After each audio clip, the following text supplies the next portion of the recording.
बारी उस वक्त की है, उस पल की है जिसके इंतजार में आप हम सब हैं। आत्मीयता का बहुत ही बड़ा परिचय दिया है आज माननीय मुख्यमंत्री जी ने यहाँ आकर, और उनके आत्मीय संबोधन के लिए अब उनको सादर आमंत्रित करना चाहते हैं। माननीय मुख्यमंत्री डॉक्टर मोहन यादव जी को हम सादर आमंत्रित करते हैं इन लाइनों के साथ। मिली जो मंजिल तो कारवां भी बड़ा लग रहा था, मिली जो मंजिल तो कारवां भी बड़ा लग रहा था, वरना सफर में हर शख्स मुझे तक रहा था। यूं ही नहीं पहुंचा हूं आज मैं इस मुकाम पर, जब सो रहा था ये जग तब मैं जग रहा था। आइए आमंत्रित करते हैं सम्मानीय को। आभारी है मन से कि आपने हमें अपना माना है।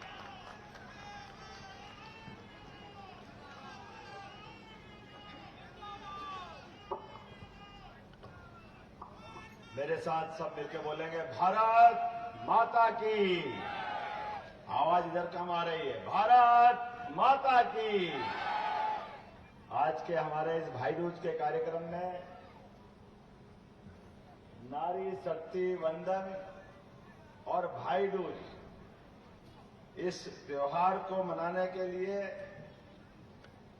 भाई दूज के पावन पर्व पे दोपहर बाद भाई दूज हो गई, सुबह तक पड़वा थी।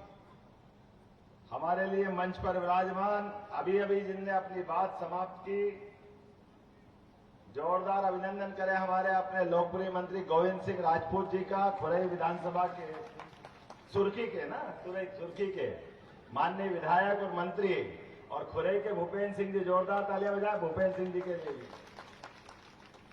इस अवसर पर भाजपा के जिला अध्यक्ष गौरव सिरोठिया जी, जोरदार अभिनंदन हमारे युवा नेता के लिए।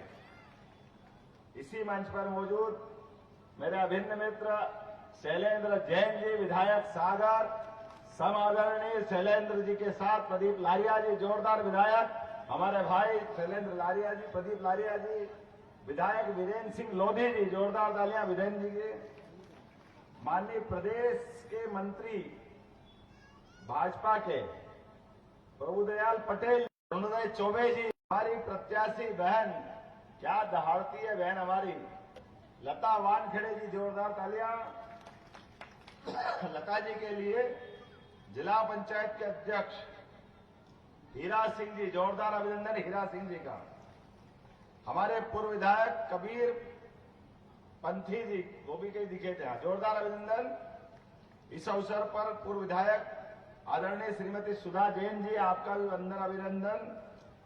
महिला मोर्चा के अध्यक्ष जिनने पूरे कार्यक्रम संजोने में बड़ी भूमिका अदा करी, संध्या भार्गव जी, आपका भी स्वागत अभिनंदन। नाम तो बहुत सारे हैं, सभी के लिए जोरदार तालियां बजा दो जितने भी लोग बैठे हैं।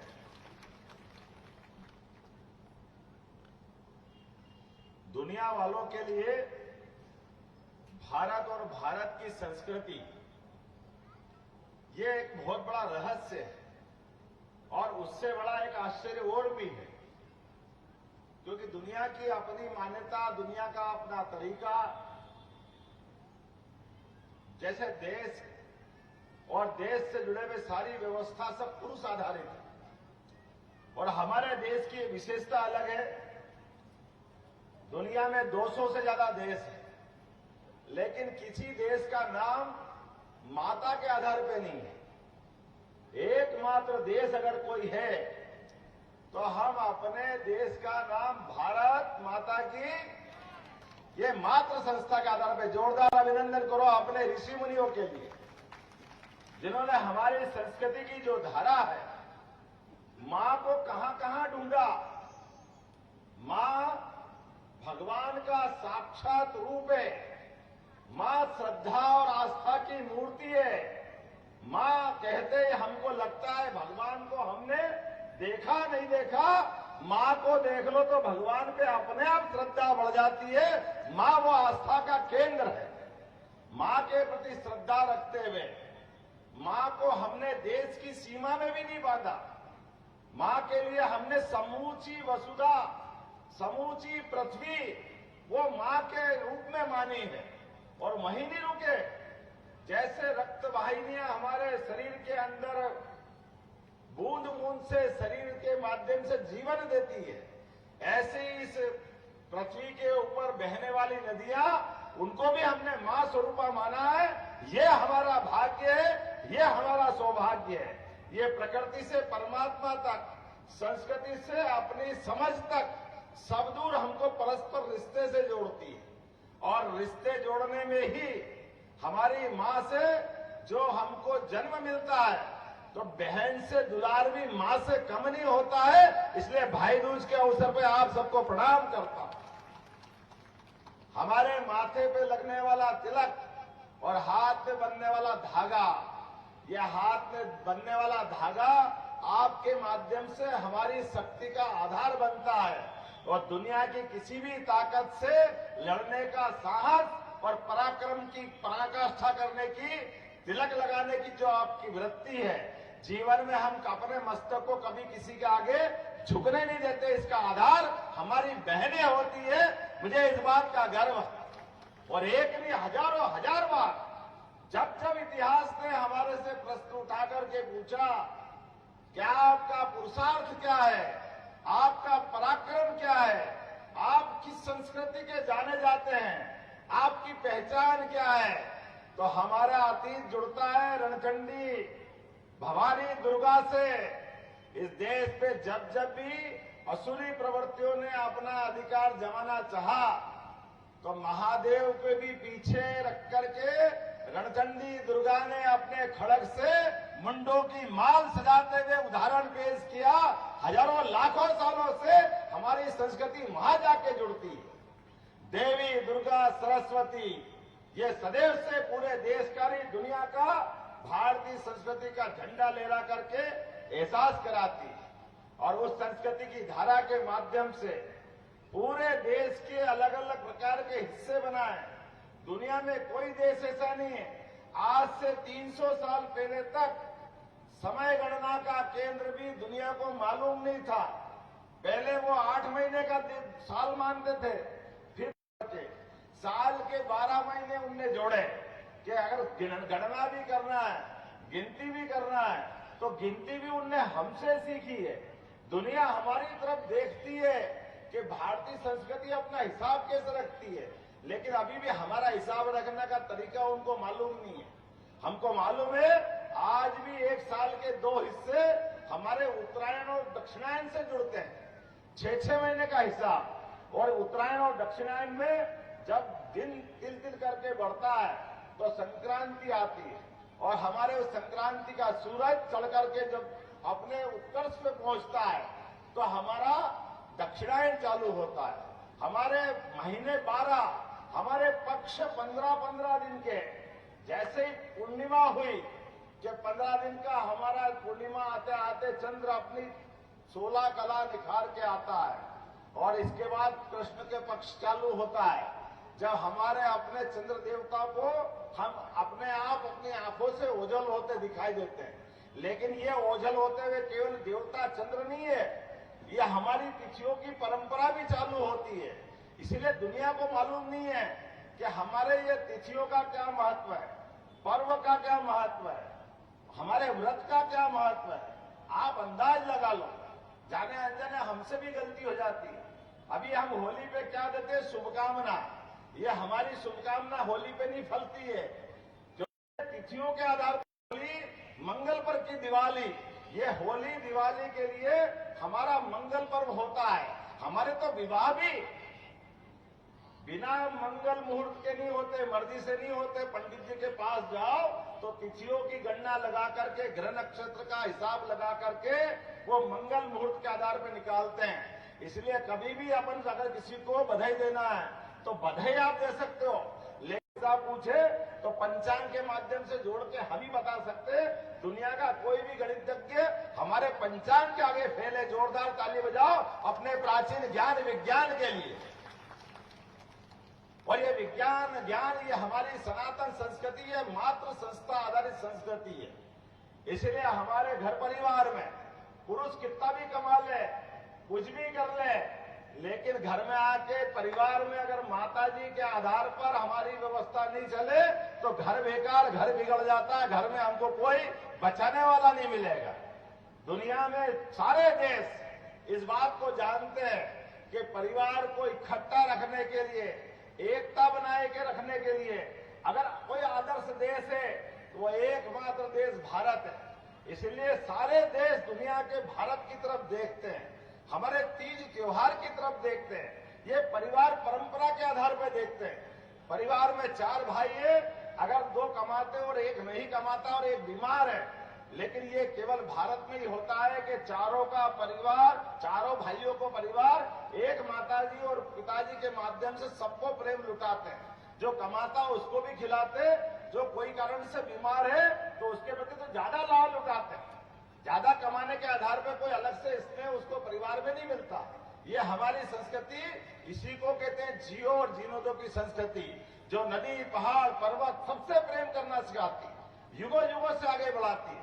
आप बताइए, होली में भी भाई दूज और दिवाली में भी भाई दूज, ये केवल अपने भारत में ही हो सकता है और कहीं नहीं हो सकता। जोरदार अभिनंदन मनाओ अपनी संस्कृति के लिए। क्या होली की, क्या दिवाली की। और होली में रंगों में सराबोर होकर के हम अपने सारे रंग शरीर से लगा करके अपने जीवन से सारे बदरंग धोने का संकल्प लेते हैं। और दिवाली के दिन खूब अंधेरी रात में एक दिया लगा करके जीवन के सारे कष्ट दूर करके सूर्य संस्कृति के आधार पर हम परमात्मा से जोड़ने के लिए, ये शरीर के अंदर आने वाली आत्मा ज्योति स्वरूप आती है और जिसने जन्म लिया है उसको आखिरकार ये शरीर छोड़ना है।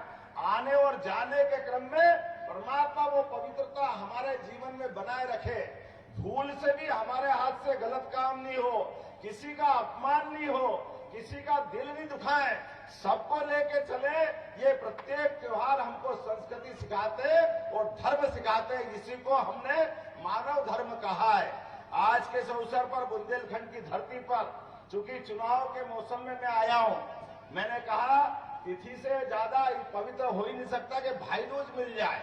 ये परमात्मा की दया, बहनों को नमस्कार करके बहनों का हाथ में क्या होड़ मची है। मैं बहनों से कह रहा था केवल इसी हाथ में क्यों बांध रहा हूं, ये कोई दूसरे ने थोड़ी दिया, ये भी भगवान ने ही दिया है। ये हाथ कम पड़ गया तो दूसरे पे बांध बांध करके बहनों ने प्यार लुटाया। मैं आपको बिलहरी की सारी बहनों को प्रणाम करता हूं, धन्यवाद देता हूं और जोरदार ताली बजाओ नरेंद्र मोदी जी के लिए। क्या जमाना है, क्या नेता है, क्या व्यक्तित्व है उनका। दुश्मन भी तरसते हैं। वर्तमान के राजनीति के नक्षत्र में जिस प्रकार से नरेंद्र मोदी जी की सरकार चल रही है और खास करके बहनों के लिए तो जो प्यार लुटा रहे हैं, आप अंदाज तो लगा लो। बहन के कष्ट को अगर सबसे पहले किसी ने समझा है, नरेंद्र मोदी जी ने लाल किले से कहा कि हमारा स्वच्छता का अभियान चलना चाहिए। अब लाल किले से कोई प्रधानमंत्री बनने के बाद स्वच्छता का महत्व, घर को साफ सुथरा रखना, ये हम सबकी जवाबदारी हजारों हजार साल से बहनें हमको बताती आई। लेकिन सार्वजनिक जीवन में भी, नगर भी साफ रखना, गांव में भी सफाई रखना, वो सफाई से कोई घृणा मत करो। और हमारे यहाँ तो स्वच्छता के प्रतीक लक्ष्मी जी हम हजारों साल से जानते थे, लेकिन किसी नेता की हिम्मत नहीं पड़ी। नरेंद्र मोदी जी ने अभियान चलाया और माता बहनों की इज्जत बचाने के लिए, मैं इस बात को भूलूंगा नहीं। मेरे पहले एक हमारी विधायक थी प्रीति भार्गव जी, गोविंद भैया, भूपेंद्र भैया, मेरी अपनी उज्जैन से पूर्व विधायक थी। मैं उज्जैन का विधायक बना, उज्जैन दक्षिण का, जहां 20% गांव थे। तो गांव के अंदर विधायक जाता है तो प्रीति भार्गव जी ने कहा भैया आप कुछ करो मत करो, आपसे हाथ जोड़ के निवेदन है, आप विधायक बने हो। एक बात का ध्यान रखना, गांव गांव में कैसे भी करके कुछ आप सार्वजनिक शौचालय बना देना। मेरे पल्ले नहीं पड़ी, क्यों? बोले आपको नहीं मालूम, गांव के अंदर ये लेटरिन की समस्या इतनी परेशानी वाली रहती है कि माताएं बहनें, सूर्य का उजाला जब हो जाता है तो अपने पेट के अंदर आने वाली तकलीफ को कैसे दम मार के वो कैसे दिन गुजारती है, उस कष्ट को आप नहीं समझ सकते, ये बहनें ही समझ सकती है। मेरे वास्तव में उस दिन हिल गया। उन्होंने कहा आप अपनी विधायक निधि से ये मदद कर देना। मैं तो इस बात को सुन के डर गया था कि इतना बड़ा, छोटा सा काम मैं समझा, लेकिन इतना बड़ा काम था, हर गांव में मैं कहां से कर दूंगा। वाकई बड़ी बात। लेकिन नरेंद्र मोदी जी के लिए जोरदार ताली बजाओ, जिनने गांव गांव के अंदर घर घर में ये अभियान चलाकर शौचालय के आधार पर जीवन में कितना पुण्य का काम है, लेकिन कितनी जरूरी बात। अपनी माता बहनों की इज्जत बचाने के लिए, उनका स्वास्थ्य अच्छा रखने रखने के लिए, भारत की दुनिया में अच्छी एक छवि बनाने के लिए कितना आवश्यक था। इतने साल कांग्रेस की सरकार थी, उनने कभी माता बहनों की इस कठिनाई को नहीं समझा जो सबसे ज्यादा जरूरी थी। एक बार जोरदार ताली बजा के वाकई में उनके एक नहीं कितने सारे कदम, वो जब एक तरफ कदम बढ़ाया तो घर कच्चा क्यों होना चाहिए, तो घर भी पक्का होना चाहिए। ये सपना किसी ने देखा जिनका खुद का घर नहीं, वो नरेंद्र मोदी जी 22 करोड़ बहनों का घर बनवा करके 22 करोड़ परिवार के सामने आदर्श उदाहरण दिया। और उतना ही नहीं, ये अपने घर में फूकने से फूकने वाला चूल्हा बड़े लोगों का होता था, लेकिन बड़े लोगों के बजाय घर में भी गैस का चूल्हा आना चाहिए। जिसको भी ये काम पसंद आया जोरदार ताली बजा के बताओ, ये पहली बार नरेंद्र मोदी जी ने करके दिखाया। कितने काम बताऊं, हर काम में महिला सशक्तिकरण के लिए, और जोरदार ताली बजाओ हमारे पूर्व मुख्यमंत्री शिवराज सिंह चौहान के लिए जिन्होंने भी इसी काम का लगातार बीड़ा उठाया। जब हमारी सरकार बनी, यही लोगों ने कहा कि भैया आपकी सरकार बनेगी, हमने सुना कांग्रेस वाले बहुत भाषण दे रहे थे, लाडली लक्ष्मी योजना केवल चुनाव तक रहेगी, बाद में बंद हो जाएगी, पैसा नहीं है, इतने पैसे कहां से लाओगे। हमने उस समय भी कहा था और आज भी कह रहे भैया तुम झूठ बोलते रहिए, हमारी भाजपा वालों की पहचान नहीं है। लाडली लक्ष्मी योजना न तब बंद हुई, न आज बंद हुई, न अगले चुनाव तक बंद होगी, ये लगातार जारी रहेगी। ये योजना का श्रेय भी हमारा है और भावना भी हमारी। किसी बहन के जीवन में कोई योजना सरकार की जो भी जारी, सब जारी रहेगी, एक भी योजना बंद नहीं होगी। क्यों? जहां नियत वहां बरकत, जैसी नियत वैसी बरकत। ये भाजपा के लोग हैं जो अपने भाव को भी सबके बीच में तभी लाते हैं जब आधार होता है, बिना आधार के कोई बात नहीं करते। हमारे माननीय मोदी जी के तो कितने सारे काम, जिन कामों के बलबूते में बात करें तो समय कम पड़ जाएगा। आज बहनों के बीच में बात करने आया हूं, तो बहनों से जुड़े मुद्दे को हम याद करें। रानी अवंतीबाई, अंग्रेज जैसी सत्ता के खिलाफ भी जैसे झांसी की रानी, ऐसे रानी अवंतीबाई, जोरदार अभिनंदन करें रानी अवंतीबाई का। अपने तलवार के बलबूते पर अंग्रेजों को धूल चटाने का काम उन्होंने सबके दुनिया के सामने करके दिखाया कि इस देश के खाली भाई नहीं है, बहनें भी खाली रणचंडी बोलने के नहीं होती।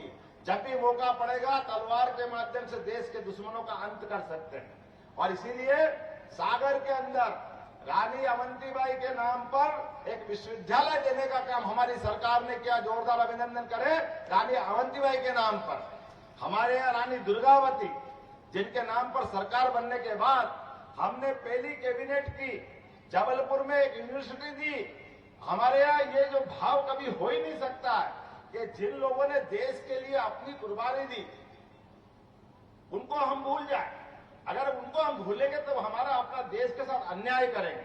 मैं एक बार फिर श्रद्धा से सिर नमाता हूं हमारे देश के यशस्वी प्रधानमंत्री के उस निर्णय के प्रति, जिनने सड़ी गली नई पुरानी शिक्षा नीति को बदलकर नई शिक्षा नीति 2020 लागू की। इस 2020 की शिक्षा नीति के बलबूते पर जिन देवी देवताओं को मानते मानते हम देव संस्कृति वाले कहलाते हैं, काल के प्रवाह में अतीत में अंग्रेजों ने सबसे पहले भगवान राम, भगवान कृष्ण, हमारे सभी महापुरुष महाराणा प्रताप, शिवाजी, कबीरदास जी, तुलसीदास जी, इनके सारे वचनों को अलग रखा है। और अलग रखते रखते हमको नास्तिक बनाने लगे। भगवान महावीर स्वामी, अरे किसको, सबको महावीर स्वामी सहित सबको पाठ्यक्रम से बाहर कर दिया। आप बताओ, अगर भगवान राम, भगवान कृष्ण और हमारे ये सारे महापुरुषों को बाहर कर दो तो ये हिंदुस्तान की पहचान कहां से रहेगी। मुझे इस बात की प्रसन्नता है, हमारी सरकार ने 2020 में मोदी जी के नेतृत्व में नई शिक्षा नीति लागू करी और उसी नीति को सबसे पहले किसी राज्य ने लागू किया तो मध्य प्रदेश की सरकार ने लागू किया कि हाँ हमारे देवता है, हम डंके की चोट इनके जीवन में सिखाए हुए सारे कामों को आगे रख के आगे चलेंगे। आज इस सरकार ने निर्णय किया, खाली पाठ्यक्रम में नहीं रखेंगे। भगवान राम ने जहां जहां अपने चरण रखे, मध्य प्रदेश में अयोध्या से लगा के चित्रकूट तक सारे देवताओं के तीर्थ बनाए जाएंगे भगवान राम के नाम पर, जहां देवताओं के माध्यम से भगवान राम ने लीला रखी, और जहां जहां भगवान कृष्ण के चरण पड़े वहां भी सारे तीर्थ बनेंगे। जोरदार कृष्ण कन्हैया लाल की जय बोलो, कृष्ण कन्हैया लाल की, प्रभु रामचंद्र जी महाराज की। आप बताओ कितना दुर्भाग्य है। अरे कोर्ट कचहरी को भी नहीं मानते। भगवान राम को लेकर के अयोध्या में भगवान राम पैदा हुए कि नहीं हुए, कांग्रेस के लोग प्रश्न उठा रहे थे। अरे सरयू के किनारे भगवान राम अयोध्या में अगर पैदा नहीं हुए तो कहां हुए होंगे। 70 साल तक देश की आजादी के बाद भी भगवान राम के मामले को उलझा करके हिंदू मुसलमान को लड़ाने का हथियार बनाया गया था। वो तो सुप्रीम कोर्ट को धन्यवाद और हिंदुओं के धैर्य को धन्यवाद।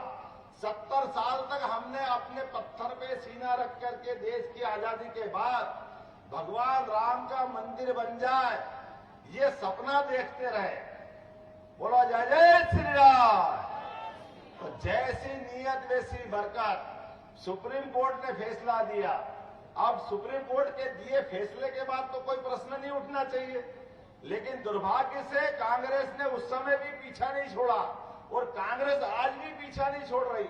उस समय भी दिग्विजय सिंह ने कहा था कि मंदिर वहीं बनाएंगे, तारीख नहीं बताएंगे, लेकिन मंदिर भी बना और तारीख भी बताई। 22 जनवरी गोविंद जी और पूरी कैबिनेट अयोध्या गई और धूमधाम से दर्शन करके आई और पूरी दुनिया ने देखा कि जिसने भगवान राम के चरणों में सिर झुकाया वो संस्कृति, हिंदू सनातन संस्कृति हजारों साल से सबको प्रेरणादायी रही है।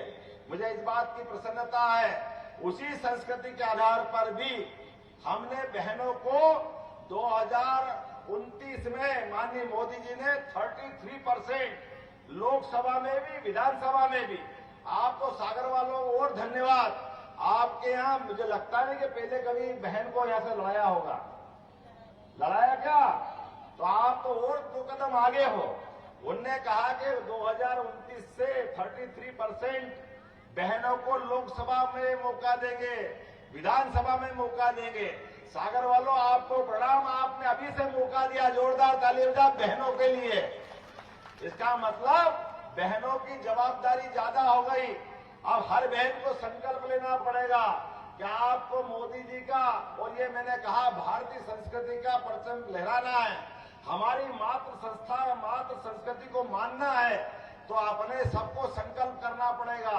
इस संसार में बहुत कुछ है वो मालूम नहीं, लेकिन अभी अपने देश के अंदर ही संस्कृति को समझने में बहुत सारे लोग कीचड़ फैलाते हैं। इस कीचड़ फैलाने वाली व्यवस्था में कमल खिलाने वाले भी हमारे जैसे लोग हैं। बोलो अपन सब है कि नहीं है कमल संस्कृति को मानने वाले?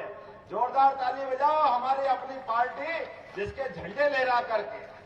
देश का चुनाव चिन्ह अगर होना चाहिए तो कटे पीटे हाथ तो हमारे यहाँ कभी मानते ही नहीं। शरीर बेकार हो जाता है। हमारे यहाँ तो कोई राजा बनाने का मौका भी आ जाए और भूल से अंगली भी कट जाए तो उसको अलग पटक देते हैं। और मैं आपको धन्यवाद देना चाहूंगा, 1996 से आपके यहाँ तो कमल ही खिल रहा है लोकसभा में। जब भी मौका पड़ा तो कमल खिल रहा है, और वो भी तब जब हमारी अपनी फुल फ्लेश मेजोरिटी की सरकार नहीं थी। अब तो और खिलना चाहिए। बोलो खिलना चाहिए कि नहीं खिलना चाहिए? आने वाले चुनाव में हमारी लता वानखेड़े जी का साथ देंगे कि नहीं देंगे? अगर देंगे तो खड़े हो जाओ अपनी जगह, हाथ बांधो, मुट्ठी बांधो और मोदी जी का साथ देना अगर अपने को। तो हम सब संकल्प करें आने वाले चुनाव में हर एक गली मोहल्ले में, खास करके बहनें आज भाई दूज पर भाई की बात पे विश्वास करेगी। हम और आप सब मिलकर के जरा सब खड़े हो जाओ, कोई नहीं बचेगा। अपने बच्चे बच्ची हमारे भांजे भांजी को भी ले लो और अपने हाथ की मुट्ठी बांध के संकल्प करो, आने वाले समय में एक एक वोट भाजपा के पक्ष में डलेगा। मोदी जी की प्रचंड विजय होगी और भारत भव्य और दिव्य बनेगा। ये संकल्प हमको करना। बोले भारत माता की। जरा आवाज में दम नहीं है, और जोर से बोलो भारत माता की, भारत माता की जय जय सिया राम। बहुत बहुत धन्यवाद।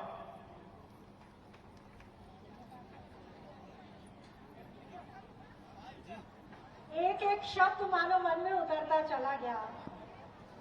इतना अच्छा, इतना आत्मीय, इतना ऊर्जा से भरपूर और एक एक शब्द सच्चा। ऐसे उद्बोधन की कोई कल्पना ही कर सकता है। हम बहुत आभारी हैं कि आपने इतना समय देकर हमें इतने अच्छे उद्बोधन से भी नवाजा। बहुत बहुत शुक्रिया। लेकिन आभार प्रदर्शन की एक संस्कृति अपनी ही है।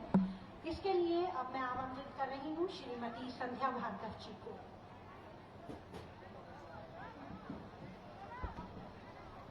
बोलिए भारत माता की। आज में नारी शक्ति बंधन कार्यक्रम में पधारे हम लाडली बहनों के लाडले भैया श्री डॉक्टर मोहन यादव जी, प्रदेश के मुखिया, कैबिनेट मंत्री माननीय श्री गोविंद सिंह जी, पूर्व कैबिनेट मंत्री माननीय श्री भूपेंद्र सिंह जी, सागर विधायक श्री शैलेंद्र जैन जी, दरियावी विधायक श्री प्रदीप लारिया जी, बंडा विधायक श्री, यहाँ उपस्थित हमारी लोकसभा प्रत्याशी बहन लता वानखेड़े जी, यहाँ उपस्थित समस्त मातृशक्ति एवं कुशल संचालन कर रही बहन, मंच का संचालन कर रही बहन साहिबा जी एवं यहाँ उपस्थित सभी पत्रकार बंधु और जिन्होंने प्रत्यक्ष अप्रत्यक्ष रूप से इस कार्यक्रम में हमारा सहयोग किया, मैं सभी की और हमारी भाभी जिनका मैं नाम भूल गई, सविता सिंह राजपूत जी, पूर्व विधायक सुधा जैन जी, सभी का मैं अपने मन दिल से आभार व्यक्त करती हूँ कि आप इस कार्यक्रम में पधारे और हम सबको। और अब इन शब्दों के साथ कि जाने का तस्करा कुछ इस तरह से कीजिए, बस अभी पलट कर आते हैं, कहकर इजाजत लीजिए। हम फिर मिलेंगे, जल्द मिलेंगे।